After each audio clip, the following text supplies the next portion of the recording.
The ice planet trial broke 50 cadets. The Earth girl called it amateur hour. The manifest listed 12 cadets. Vel had memorized 11 of them. He sat at the back of the dropship with the manifest on his knee, running his thumb down the names the way he had done on every trial drop in 3 years. He knew each cadet by species, by physical limits, by what the cold would do to them. The Dravorans would shine bright and drop fast. Their bioluminescence spiked under thermal stress, then crashed. The Kettans' stiff claws made grip work useless below a certain temperature. The Floran pair were the ones he worried about most. Their leaf skin cracked in hard frost, and this frost, the captain had just informed them, was harder than any he had seen in 11 years of flying this route. He ran the thumb down to the last name. Norable Bell, origin Calat 3, species human. He had heard of humans, he had not heard of Calat 3. He pulled the side file, the classification loaded. He read it again. Then he set the manifest down on his knee very carefully and looked out the window at the moon below and thought about what Class 9 meant, the way a person thinks about a word they have never used outside of a textbook. Class 9 deathworld. The rating was almost never given. It meant the planet itself was the threat, air, fauna, temperature, ground, all of it working against the body simultaneously.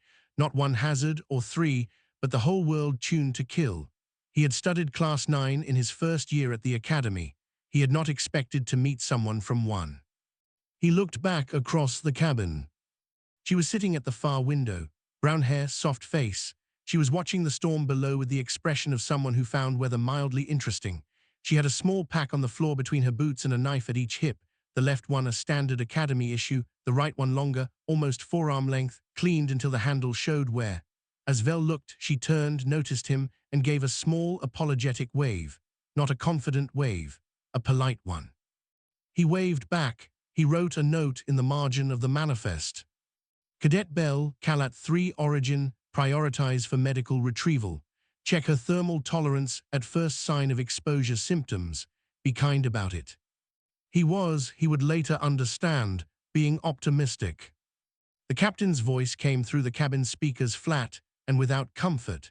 Surface temperature at drop, 71 degrees below zero. Wind speed approximately 180 kilometers per hour.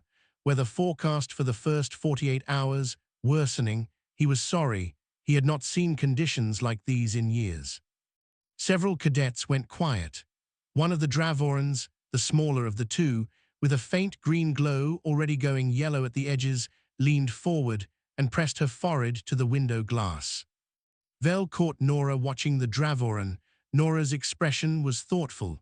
She tilted her head, just slightly, the way someone does when they are working out a problem. The ramp light went amber. So the ice trial, you want to know what it does to people. I can tell you, I watched it do it to 50 cadets in the first 11 hours alone. Stay close, that number is just the beginning. The ramp hit white. Not the clean white of photographs. The white of air turned solid by speed, snow moving horizontally, hard enough to cut, bright enough to blind. The wind hit the open ramp like a wall. Vel felt it in his teeth. His scales, pale gray at the tips all morning from routine cold stress, went gray all the way down his neck in 2 seconds flat. The Dravorans were already shaking. The shorter one's glow went fully yellow, and she dropped to one knee on the deck before she reached the ramp. The Kettans pushed their claws into the grip rails and held on, their fingers too stiff for anything delicate. One of the Florans made a sound Vel had never heard from that species, high and soft, like a branch in wind. Nora was already standing. She had her thermal cloak in her hands. She was not wearing it. Vel noticed this the way you notice a step that isn't there when you expect it to be. He opened his mouth. She was already walking toward the shorter Dravoran. Here she held the cloak out. Simple, no ceremony. Take this. I will freeze solid before I even feel the cold. The Dravoran looked up at her, looked at the cloak, took it. Nora walked to the ramp in basic uniform, no cloak, no augmented layer, just the standard issue cold weather gear that every cadet received and that the Kettans were already swearing at for being inadequate. She stepped onto the ramp. The wind hit her. Her hair whipped sideways. Her cheeks went pink. She stretched her arms above her head, tilted her face up into the killing air, and breathed in slowly through her nose. Oh, she looked back at Vel. This is nice and crisp. It feels just like summer back home. Vel had been squad leader for 3 trials. He had taken 6 species through extreme cold environments. He had scored top of his class in environmental adaptation theory. He could not move from the top of the ramp. His scales were grey from his neck to his tail. He reminded himself the trial's architecture contained everyone. Its parameters defined what was survivable. She was inside the trial's envelope along with the rest of them. The cold was the cold. He reminded himself of this several more times on the walk down the ramp. They hit the surface at what Vel would later log as 0914 local. The wind was bad enough that standing required leaning into it. He gave the formation call and the squad bunched up automatically, pulling close for body heat reasons without being told. 4 Silvac, 2 Dravoran, 3 Ketan, 2 Floran, 1 human. The human was the only one not squinting. Vel oriented the squad northeast, standard approach to the first terrain marker, the route the academy expected. Nora had moved a few steps out from the group. She was standing with her back to the wind, looking up. Squad leader, her voice was calm, not raised, almost conversational. May I say something? He nodded, pulling his collar up. The air smells different than it did 2 minutes ago. She turned to face him. And look at the clouds to the west, low there, the dark band, the shape. Back home we call that a push front. When the wind begins to smell like that, and the cloud drops that shape on the horizon, the temperature drops very fast, and the wind changes direction to cross. Usually within 20 minutes, sometimes less. Vel looked west. He saw the dark band. He had a meteorological reading from the ship that said conditions would hold for 3 hours. He had also heard her say the same flat, polite tone of voice that she used for everything else she said. How much worse? He asked.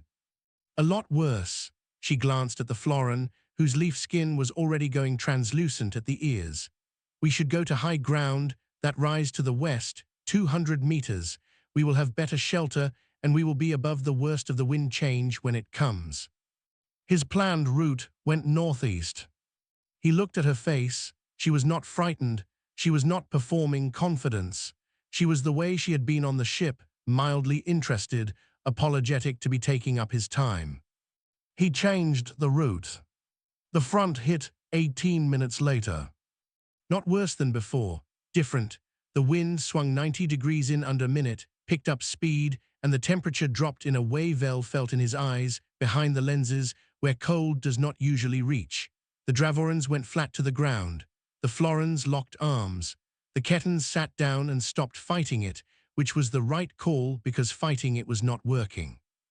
Nora walked into the new wind and pointed to a curve in the rise that would block the worst of it and funnel warmth from below-ground heat toward the surface. She found this by smell and by the pattern of old snow on the rock. She explained afterward, in exactly the tone of voice one uses to give directions to a place that is not difficult to find. On the radio in Vel's ear, 19 minutes after they landed, the first call came in from Delta 2, 2 cadets with wind exposure to the hands, pulling back to secondary shelter. Gamma 5 followed, then Ben 9. Vel lowered the radio. 11 minutes after first contact with the surface, and 3 squads were already reporting casualties. He looked at Nora. She was helping the smaller Dravoran retie her boot, showing her how to double-loop the closure so the wind could not pull the tongue free. They found the overnight shelter site 2 hours in, which was fast. The weather cooperation from Nora's reroute had saved them nearly 40 minutes of bad ground. The standard Academy thermal tent came out of Vel's pack in pieces. He and the Ketans assembled it the way they had trained, 4 anchor spikes, 6 pole segments, the outer layer of insulated fabric clipped in sequence. He pushed the first anchor spike into the frozen ground. It shattered. Not bent, shattered. The metal had hit permafrost rock under the ice layer and burst at the temper line like glass. He picked up the pieces and looked at them. He tried the second spike in a different place. It shattered. The Kettons looked at each other. One of them pulled out the third spike, tested the ground with his boot first, found what seemed like a softer patch, pushed the spike in with both hands, and leaned his weight into it. Crack pieces. Vel started on the tent fabric instead. He pulled the outer shell out, and it came right stiff in his hands from cold, but intact. He unclipped the first section, and the fabric made a sound he did not understand, and when he looked at where the sound had come from, he saw a split running 8 centimeters along the seam. He touched it. The fabric crumbled at the edge of the split, brittle as old leaves. The Florins were watching with their arms around each other. The smaller Dravorin was already using the stolen thermal cloak as a cocoon. The Kettons had the look of cadets who had trained for a situation and arrived to find the training did not apply. Vel set the broken fabric down. His scales were gray to his hands.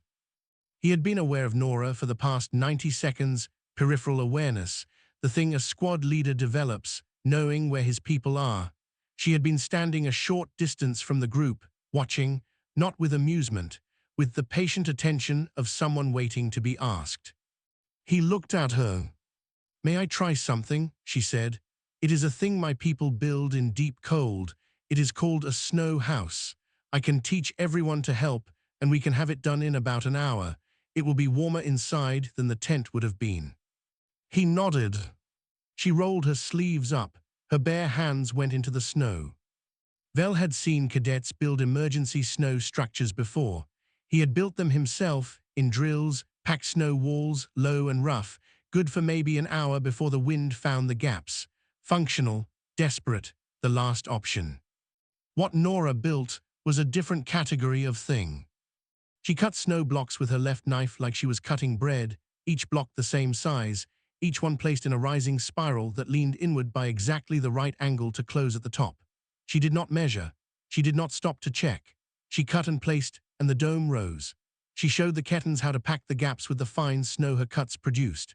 She showed the Florin pair where to smooth the interior wall so the melt would run down and freeze into a seal rather than dripping.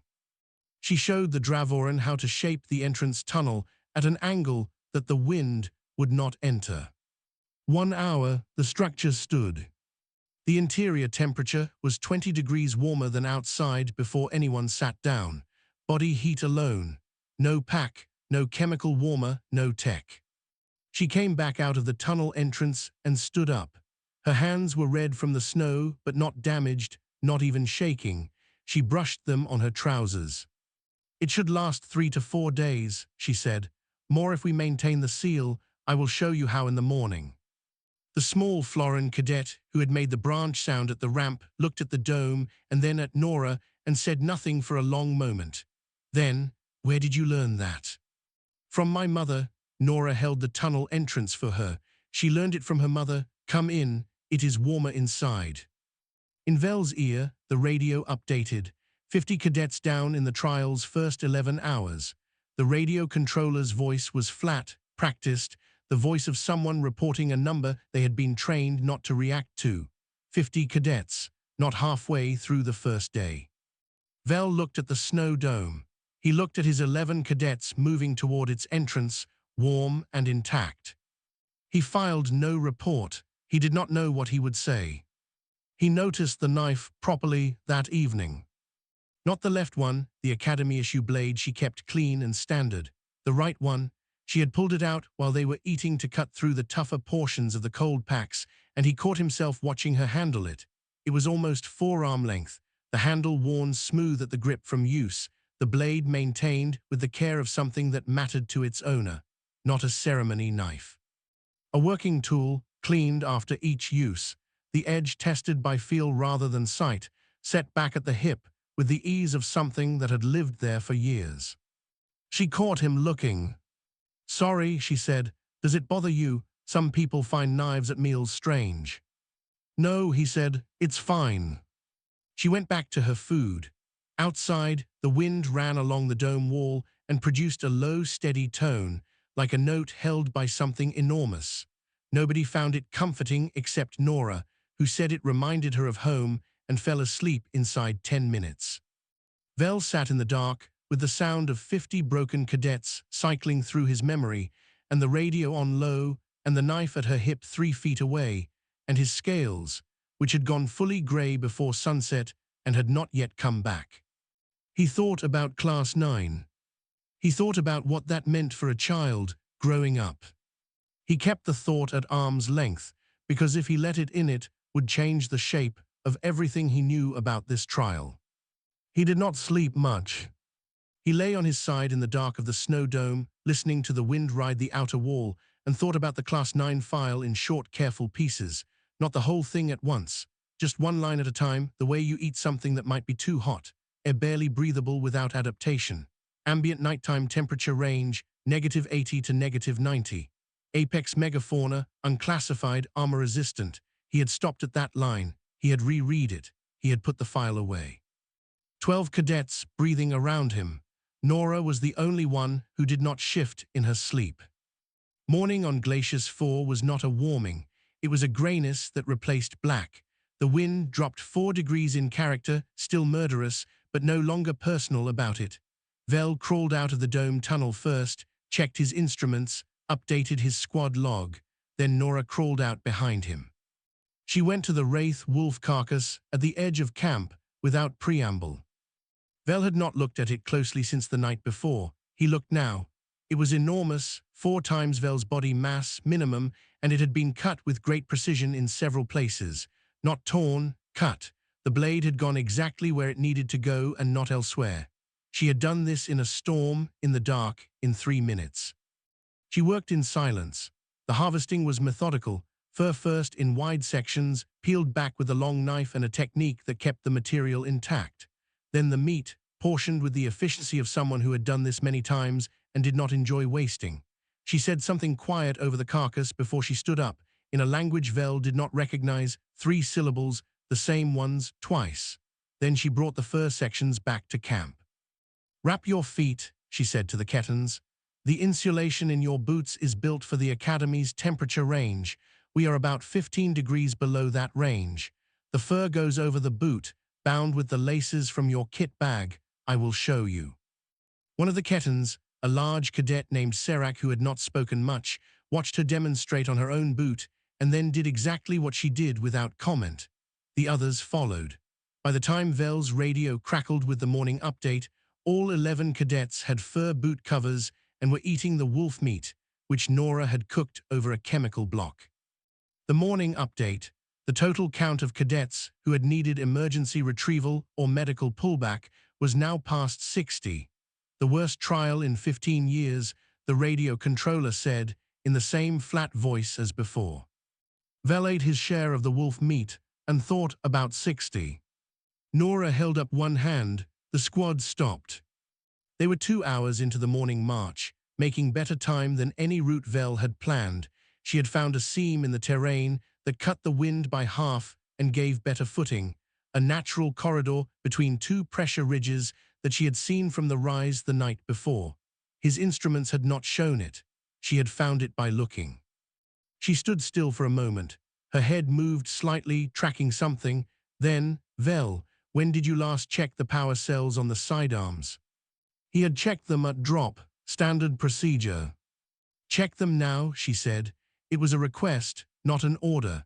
She had a way of making requests that contained the full weight of an order without the friction of one. He checked. The Silvac sidearms were at 61%, cold drain, expected, manageable. The Dravoran units were at 38%. The Ketton sidearms were at 22%. He looked up. "Something is following us," she said. "Has been since about 30 minutes ago. I saw the track pattern when we crossed the second pressure ridge. It is not matching our pace. It is pacing us, learning us." A pause. "The sidearms will not do much. It is good to know what we have." The squad went quiet, not panicked. A different kind of quiet, the kind that happens when a large thing becomes real. Vel had his hand on his sidearm. He made himself take it off. 22% was not enough for anything that could take what the carcass at camp had taken to bring down. "What is it?" Serac asked. Nora considered this. "I am not sure. The track is new to me, and I know most tracks. She looked at the ridge line behind them, but it is very large, and it has been patient. Those two things together mean we should not make it feel cornered. She turned back to the march direction. I will handle it if it comes close. Keep moving. Do not look behind you suddenly. The squad moved. Every single one of them wanted to look behind them. Nobody did. It came at dusk.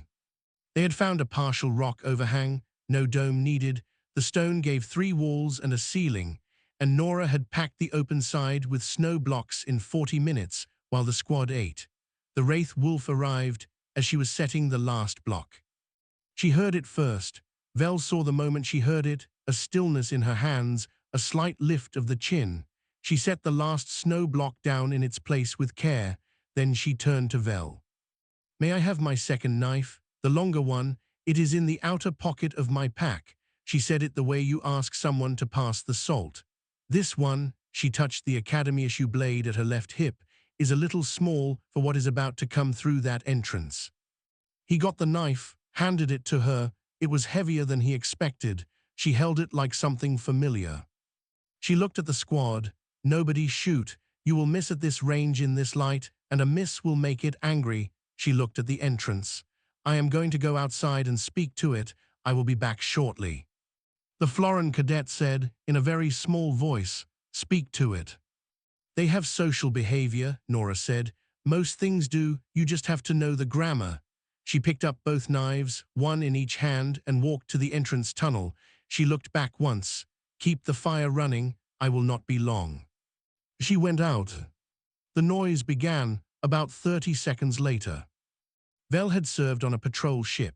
He had heard the sounds of industrial machinery being destroyed from the inside. He had heard a Dravoran chorus in distress, 30 voices, full volume, the frequency that other species felt in their joints.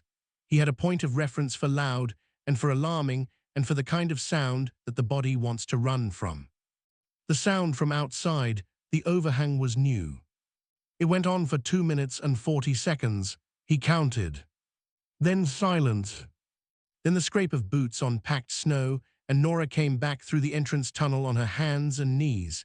She stood up inside the shelter. There was frozen blood on her right sleeve, dark, not her color, already crystallizing at the edges. She was breathing normally.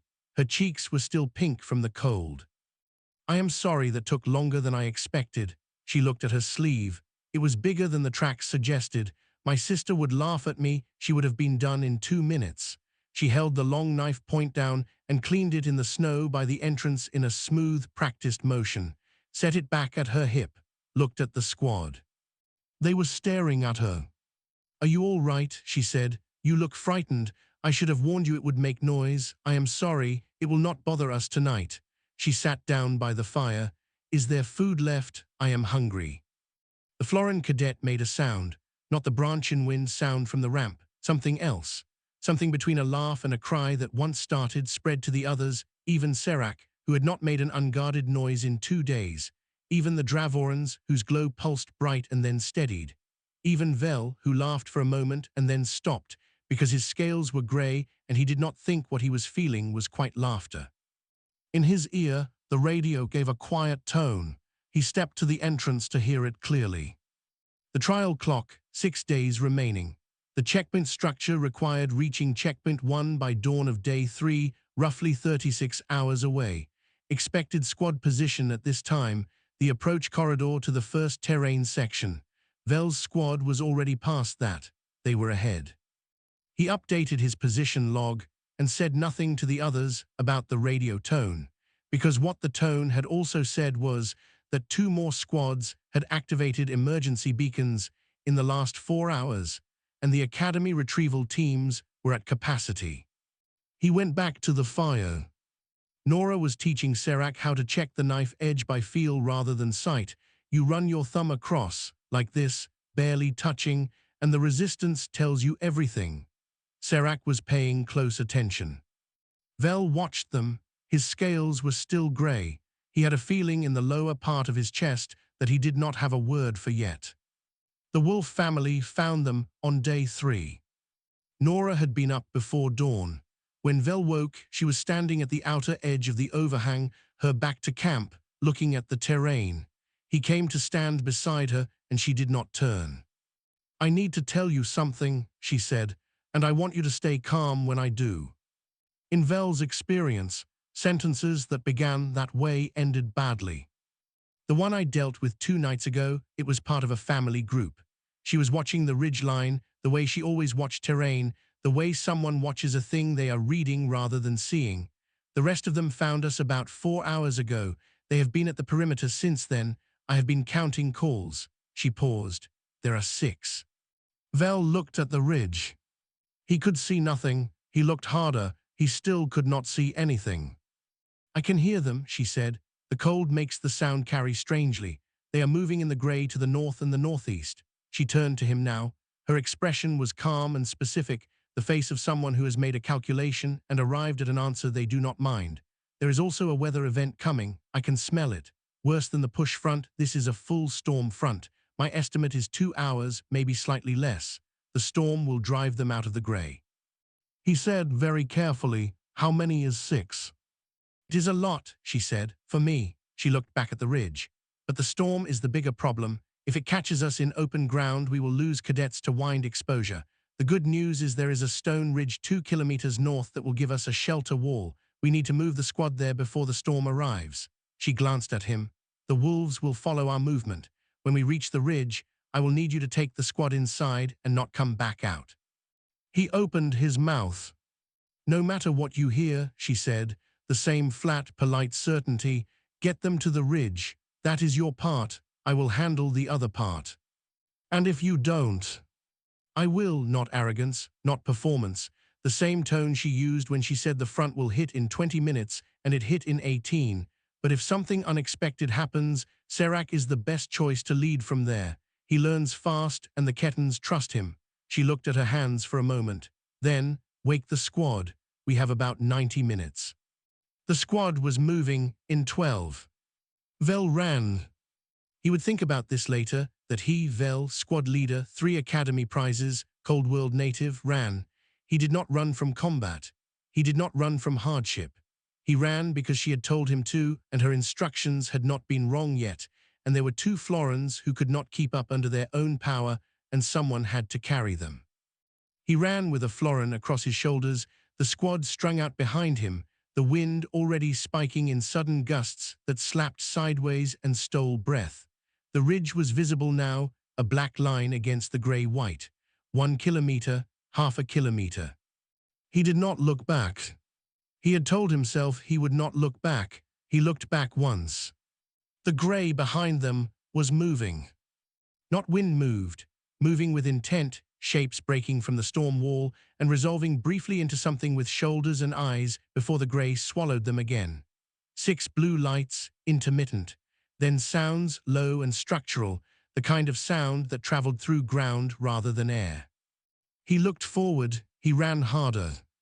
The squad hit the ridge wall and the wind died to a fraction of itself.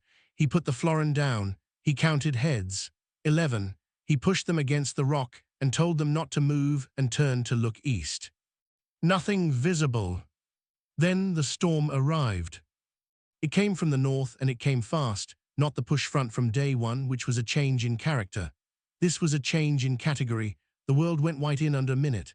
The sound was not wind anymore, it was pressure, a continuous compression against every surface. The cadets pressed to the rock without being told. The Dravorans held each other. Serac put one arm out and 3 cadets grabbed it, not thinking about it, just grabbing. Vel stood at the edge of the rock wall and watched the white. He waited. He had said the old words to things older than the academy 3 times since this trial began. He said them again, now quietly, into the storm. The storm ran for 5 hours and 40 minutes. The shape appeared at the edge of visibility while the wind was still high enough to make standing difficult. Small, at distance, moving without urgency, carrying something. Vel took 3 steps out from the rock wall and squinted into the last of the storm's edge. She was limping, not badly, more like someone who had turned an ankle and was managing it, not broadcasting it. She had fur across her shoulders that had not been on her coat before. In each hand she carried a portion of something that Vel's brain named as food before it processed the source. Behind her, the grey was empty. The blue lights were gone. She reached the rock wall and stopped. "Sorry," she said. "Two of them got very clever toward the end. Coordinated." A pause. "I brought dinner." She held out the portions.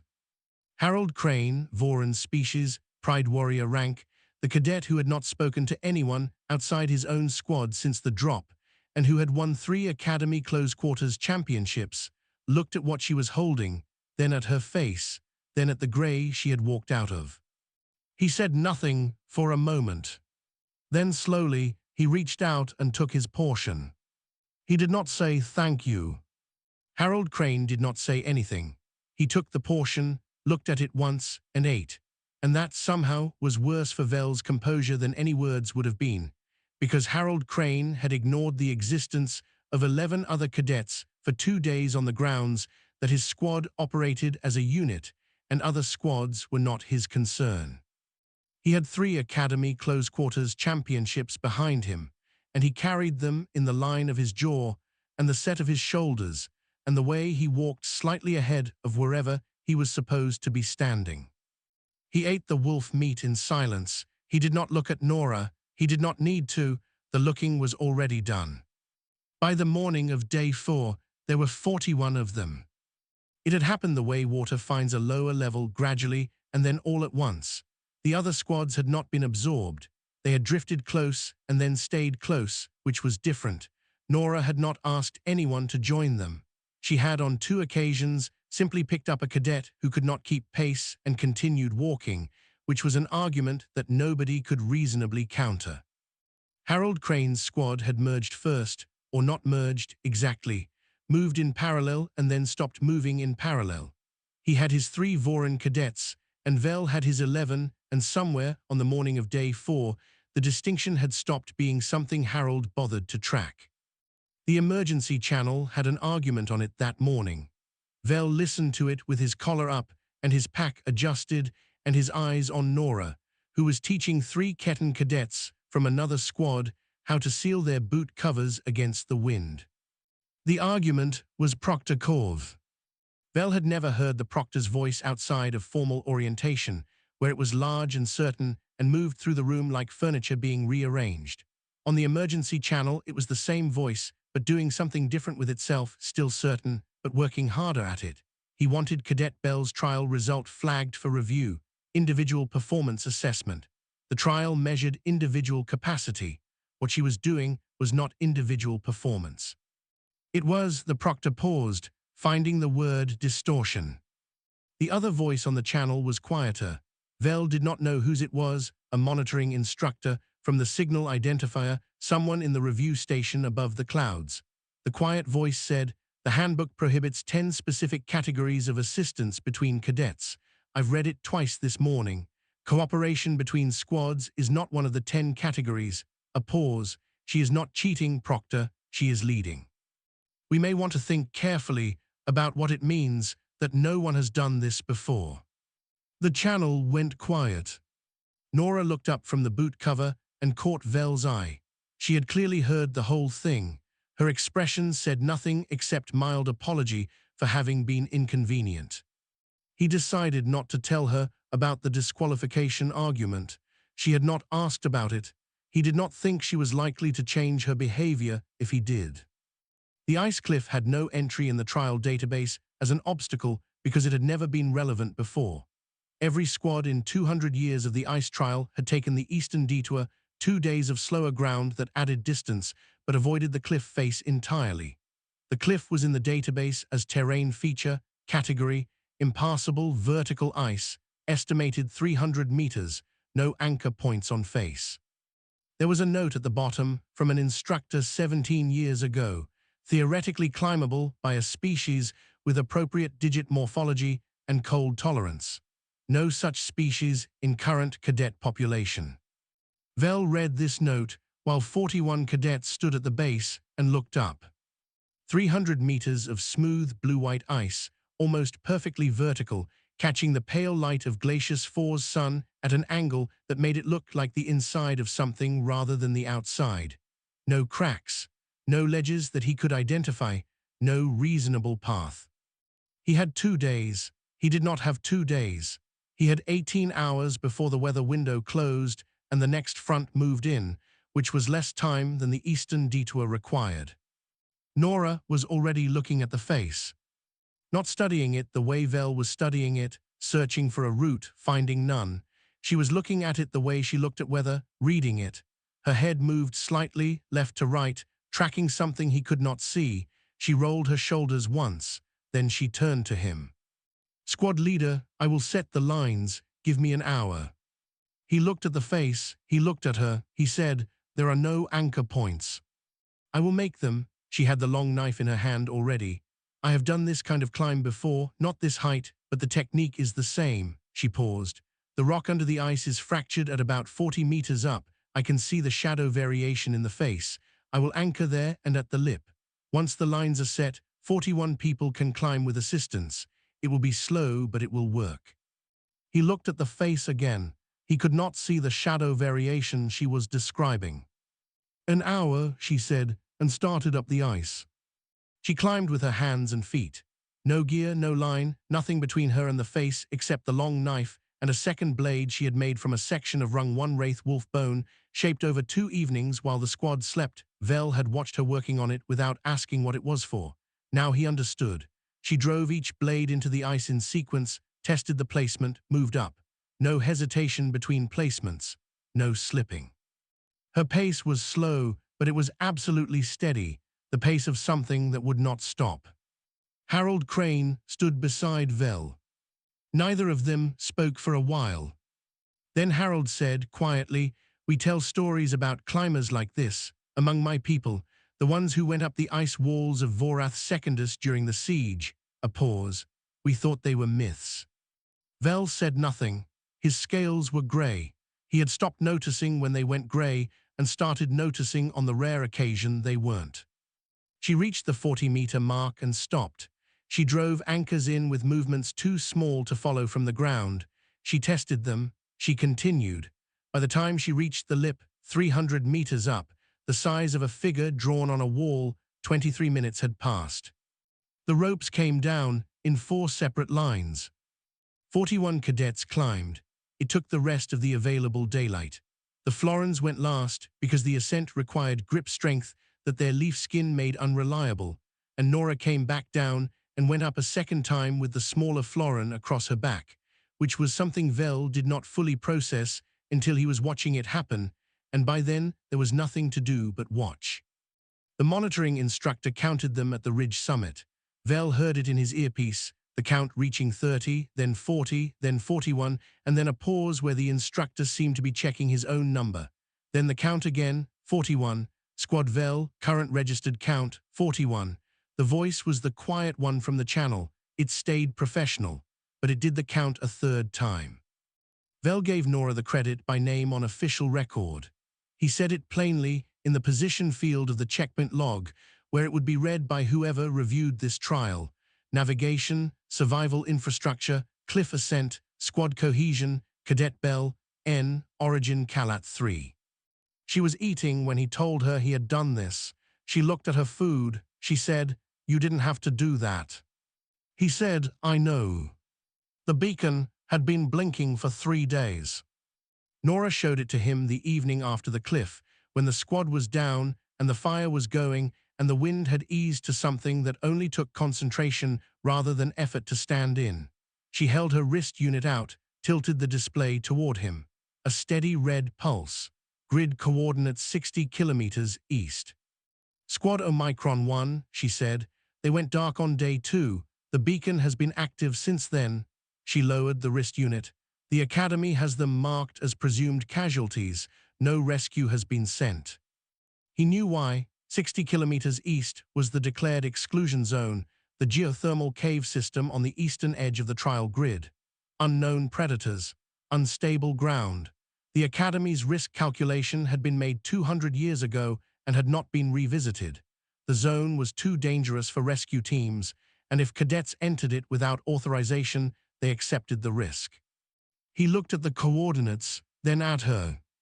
Her face was doing something he had not seen it do before, not frightened, not calculating, not the mild apology expression she used for everything else.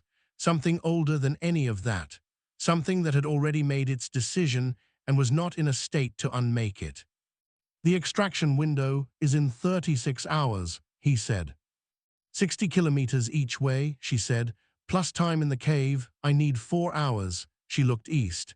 If I leave at first light and I'm fast, I can make the extraction window. Barely. The academies. I know what the academy says. Her voice stayed the same. The academy says there is no one there worth the risk of getting. My grandmother's people spent 8 generations deciding who was and was not worth the risk of getting. She looked at him. I cannot walk away, not from a beacon. I am sorry, I cannot do it. This was the most words he had heard her say about herself, not about the cold or the wolves or the climbing, about herself. He filed it away. He thought he would be thinking about it for a long time. I will take volunteers, she said. 3, I will not order anyone. Harold Crane stepped forward from the dark at the edge of the fire. He said nothing. He was already adjusting his pack. Tessic and Veyron, 2 from Vel's own original squad, a Silvac and a Ketan who had said almost nothing to each other before this trial and had been moving as a unit for 2 days, stepped forward together. Neither of them looked at Vel for permission. Nora looked at the 3 of them. She nodded once, then she looked at Vel. Get them home, she said. All 37, that is your mission. I will meet you at the extraction point. He said, Nora. Get them home, Vel, not unkind, absolute, the way the push front was absolute. Stay warm. She turned east. The 4 of them walked out of the firelight. He watched until the dark took them. The 37 cadets reached the extraction point on the morning of day 7, 1 hour and 40 minutes before the window closed. Vel reported in. The monitoring instructor came on the channel and did not speak for a moment. Then, Vel registered count 37 cadets, all alive. Another pause, all alive. Yes, Vel said. Proctor Korv's voice came onto the channel, not the formal orientation voice, not the channel argument voice, something that had had most of the certainty wrung out of it over 6 days and was still deciding what shape it wanted to take instead. Tell me about Cadet Bell, the proctor said. Vel told him. He did not hurry. He went rung by rung, the cloak on the ramp, the push front, the snow house, the power cells, the night wolf, the 6 in the storm, the fur boot binding, the disqualification argument he had heard on the channel, the ice cliff, the 41 cadets counted at the summit, the bone blade she had made over 2 evenings, the beacon she had carried for 3 days before showing it to him. He told it plainly, in order, without emphasis, the way you describe a route to someone who needs to travel it. When he finished, Korv said nothing for a while. The extraction deadline was at 6 hours 15. Vel stood at the edge of the landing zone and looked east. Harold Crane's squad stood beside him. None of them sat down. At 5 hours 30, one of the Voran cadets said quietly, there. Figures in the east, 4 upright and moving, then behind them more stumbling, supported, arms across shoulders, more than 4, more than 6, moving figures strung out across the grey heading west. At the front, one small figure limping, not stopping, not slowing. She had 2 cadets across her shoulders. The lean of her body said the weight had been there for a while. Vel walked to the edge of the landing zone. He kept walking until he was 50 meters out, which was not a thing you were supposed to do before an extraction landing. He kept going. She reached him at the 40-meter mark. 11, she said before he could speak. Her voice was rough. All 11. Harold's arm, he caught a lateral strike about 3 kilometers in. It needs a medic, but the bleeding has been managed. She set the 2 cadets down carefully, making sure they could stand before she let go. Everyone needs heat. Can you take the others? I can walk. He looked at her. The blood on her uniform was frozen in places and not yet frozen in others, which told him how recently some of it had happened. Her right knee was moving wrong. Her hands were shaking, not from cold, he understood, but from the particular exhaustion that comes after the body has been using itself at a level it does not normally use itself. He took one of the cadets she had been carrying and put his arm under her shoulder. She started to say, "I can walk again." He said, "I know you can, walk beside me." Proctor Korv was at the top of the extraction ramp. He had walked down it. He stood at the foot, in his formal coat, on the ice of the landing zone, and he looked at Nora Bell. He looked at the blood. He looked at the 11 cadets of Omicron 1 coming in behind her, alive. He looked at the knife at her hip. He brought his right fist to his chest and held it there. A proctor's formal salute given to a cadet. The landing zone went quiet. Even the wind seemed to consider it. Nora looked at him. She started to nod, the small polite nod she gave everything, and then her legs stopped working. She went down in a single smooth movement, no drama, the way something sits down that has decided it is done standing. Harold Crane caught her before she reached the ice. She was asleep before they reached the top of the ramp. The ship's medical bay had 6 beds. By the time Nora was carried in, all 6 were occupied by Omicron 1 cadets, so Harold Crane sat on the floor with her head on his pack and did not move from that position for 4 hours, and nobody asked him to. Vel stood at the bay entrance for a while. Then he went to file his full checkpoint report, because that was his job, and the job did not pause for anything, not even this. He sat in the documentation room with a blank entry field and typed Cadet Bell's name at the top, and then stopped for a long time. He had 11 years of academy training in how to write a report. He had no training in how to write this one. He started with what he could verify. The snow house, interior temperature measured at +17 within 40 minutes of completion. The cliff ascent, 23 minutes to the lip, 4 rope lines set, 41 cadets to the summit before the weather window closed. The wolf engagements. He typed 1 Wraith Wolf, night of day 1, and then 6 Wraith Wolves, storm conditions, day 3, and then stopped again, because the numbers were accurate, but they did not describe what he had heard from outside the overhang for 5 hours and 40 minutes. He wrote, recommend urgent review of Calat 3 colony origin classification for trial assessment purposes. He submitted the report. He went back to the bay. She woke 4 hours out from Glacius 4, and the first thing she said was, "Did we make it?" Harold looked up from his position on the floor. "All 37, he said, +11. She closed her eyes. 1 tear ran from the corner of her right eye down toward her ear. She did not move to wipe it. "Good," she said. "That is good." She lay still for a moment. Then she said, "Is there food? I am very hungry." Harold got up and went to find food. Vel, who had been sitting against the wall on the other side of the bay, watched him go. He thought about the morning of day 1, Harold Crane, Pride Warrior, 3 championships, who had not acknowledged another squad's existence since the drop. Walking out of the medical bay to find something to eat for a human cadet from a world he had never heard of. Vel did not say anything about this. He did not think it needed saying. Nora ate. She asked about each of the Omicron 1 cadets by name, and she knew their names because she had learned them in the cave, she said, while they were moving. She asked about Harold's arm. She had packed the wound herself in the cave, but she wanted to know how it looked now. She asked if Serac was all right. She asked if the Florins had their temperature up. She did not ask about her own results. She did not ask about Proctor Korv. Vel told her about the salute. She looked at him. "He didn't have to do that," she said. "No," Vel said, "he didn't." She thought about this. Is he all right? That must have been uncomfortable for him. Vel sat with this sentence for a moment. He thought about the proctor's voice on the channel, the certainty wrung out of it. He thought about a man who had processed cadets through a trial for 20 years and believed he understood what it measured. He thought about what it cost to be wrong at that scale, in public, about something you had built your professional understanding around. "He will be," Vel said, which was not something he knew, but seemed like the right answer. The debriefing room had 1 table, 2 chairs, a recording stand, and a junior instructor named Orvath, who had been assigned the post-trial assessment interviews, and who had, based on his expression when Nora walked in, already heard most of the story from the channel logs. He had a notebook. He opened it. he said. Cadet Bell, standard close of trial assessment. First, how would you rate the trial overall on a scale of 1 to 10? Nora sat down. She took the question seriously. Vel could see her taking it seriously, the slight pause, the look at her hands. The scars were already forming on her knuckles where the cold and the work had opened the skin.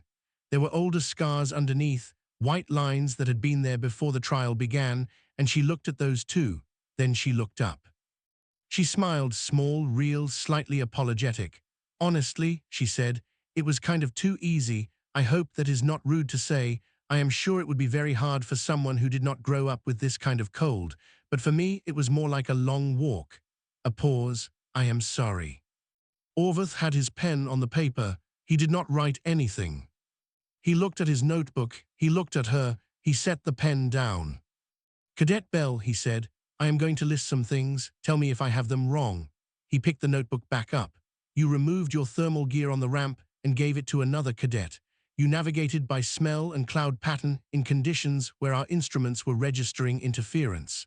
You constructed a snow shelter with your bare hands that outperformed our standard equipment by a significant margin.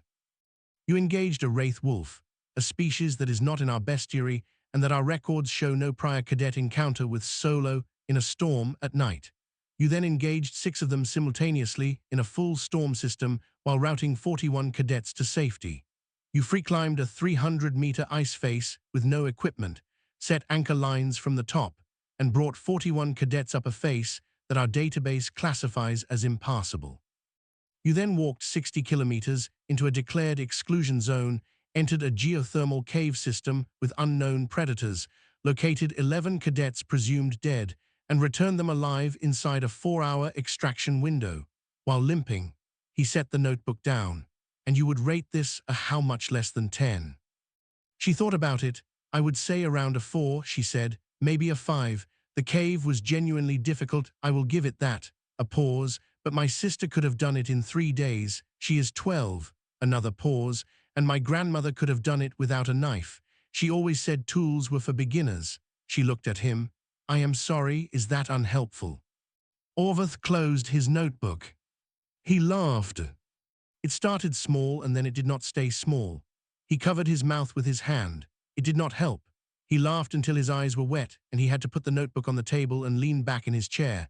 And through this entire process, Nora sat across from him with her small apologetic smile and waited for him to finish.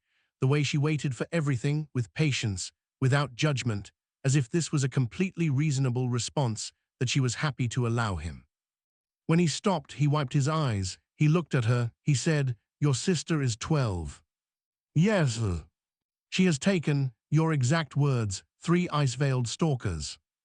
Before her 11th birthday, Nora said, she wanted to do 4, but my mother said 3 was enough for the season. A pause. My mother worries.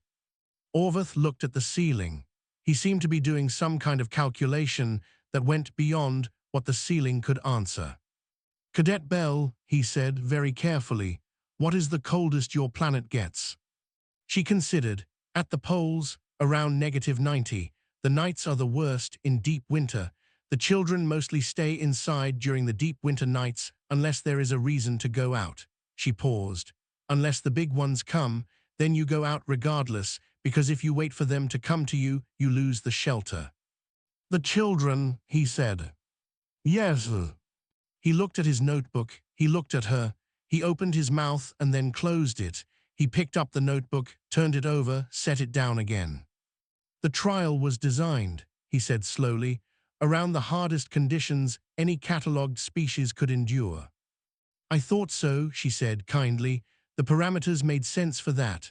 A pause. Calat 3 was probably not catalogued when the trial was designed. Orvath was quiet. Then, when was Calat 3 catalogued? The door opened. Proctor Corv walked in. He was not in formal coat.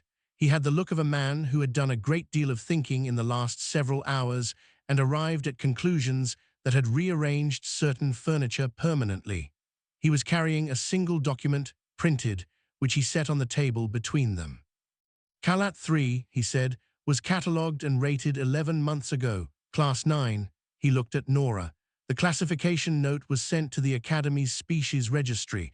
It did not reach the trial administration file. A pause. No one here knew. The room was quiet. Nora looked at the document. She looked at Proctor Corv. "Oh," she said. "Yes," he said. "So when the trial," she stopped, looked at her hands. "None of you knew." "No." She nodded slowly. Something moved through her expression that was not quite triumph and not quite pity, but lived between them, something that understood what it meant to be a system and to be wrong and to have to absorb that wrongness publicly. "I see," she said. "I am sorry, that must have been a confusing week." Corv looked at her for a moment, then he made a sound, not quite a laugh, not one. "Yes," he said, "it was." He sat down in the second chair. He looked at the document on the table. He looked at the long knife at her hip, the one Orveth hadn't mentioned, but that both of them had been looking at since she walked in. He looked at her knuckles. "The trial," he said, "was not designed to contain you." "No," she agreed, "but I think it would be very hard for someone from a warmer world. I thought the shelter failure was genuinely dangerous for the others. The Wraith Wolves, I was glad you cannot smell distress the way they can, or the squad would have been harder to root." She folded her hands on the table. "I did not want to make it look easy. That was not my intention. I was only doing what I know how to do." Corv picked up the document. He read one line from it, the line Vel would later see in the trial record, recommended for reclassification under separate human deathworld protocols. Trial architecture insufficient for origin assessment. Suggest Kalat origin cadets assessed on leadership and cooperation capacity in all future iterations. He set it down. "Cadet Bell," he said, "the trial gave you a result it was not equipped to give you." He straightened the document on the table, the small precise action of a man who needed his hands to be doing something. "I intend to correct that." She looked at the document. She looked at him. "Thank you," she said. She reached out and touched the edge of the page, not picking it up, just touching it, the way you touch something that has been a long time coming without knowing it. Then she folded her hands again. "May I ask one more thing?" "Yes." "Is there a place to eat on this ship? I have been thinking about a hot meal since day 2, and I have not wanted to seem impatient about it." Orveth's breath escaped him all at once. Corv held perfectly still for a beat and then pointed toward the corridor. She thanked them both, pushed her chair back, and left. Vel was waiting outside the debriefing room. He had not been asked to wait there. It was simply where he was. He fell into step beside her. "How did it go?" he said. "Fine," she said. "I gave it a 4 out of 10, maybe a 5. She glanced at him. "Is there a canteen?" "I was told there is a canteen." He took her to the canteen. He sat across from her while she ate 2 bowls of something warm and protein-dense and did not speak much.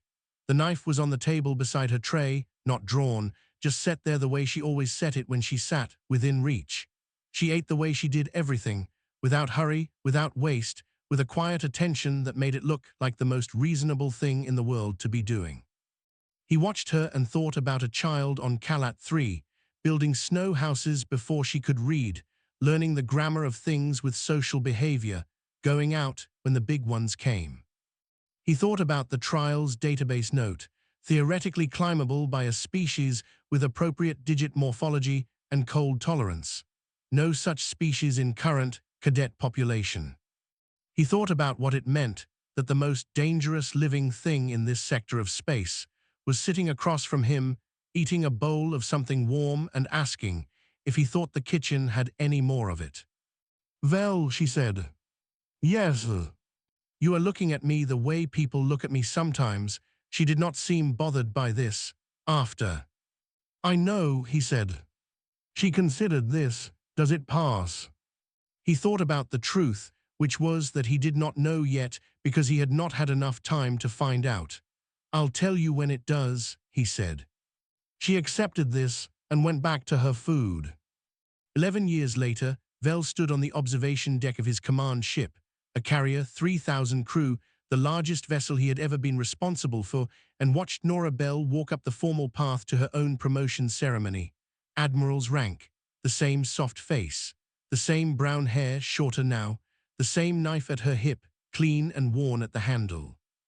She accepted the rank with her small polite nod.